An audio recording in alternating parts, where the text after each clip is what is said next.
26 novembre 1964. Cela fait maintenant 2 nuits que je suis bloqué dans ce vieil hôtel au sud de la Roumanie.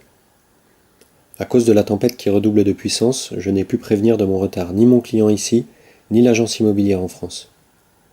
Dans un français approximatif, le responsable de l'hôtel m'a indiqué que les lignes téléphoniques pourraient être rétablies dans la semaine. De mémoire d'homme, ils n'ont jamais vu un déluge pareil dans la région de l'Olténie. Non seulement nous nous éclairons à la chandelle, mais en plus la plupart des routes du coin se sont transformées en torrents de boue. Je ne pourrai attendre que quelques jours ici. Sans nouvelles de moi, monsieur le comte va rompre l'achat de tous les terrains en France, et l'agence en sera pour ses frais.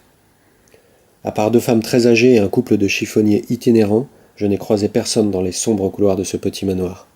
Les clients m'ont regardé avec effroi lorsque je leur ai décrit la raison de mon voyage. Le comte semble avoir une drôle de réputation ici.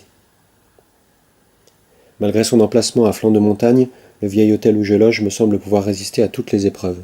Bâti en pierre de taille, il m'a cependant un peu surpris par la vétusté de ses intérieurs. Autant il propose dans les chambres et les parties communes un mobilier d'une grande richesse, tapisseries, boiseries sculptées, peintures diverses, autant tout ceci semble figé depuis bien des années et est finalement bien poussiéreux.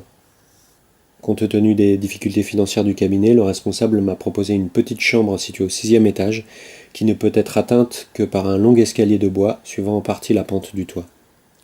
L'autre nuit, vers 4 heures du matin, alors que la pluie s'était un peu calmée, il m'a semblé entendre une dispute entre plusieurs personnes en bas, et quelques cris de bêtes qu'on maltraitait. Mon unique réflexe a été de me camoufler sous mon épaisse couette.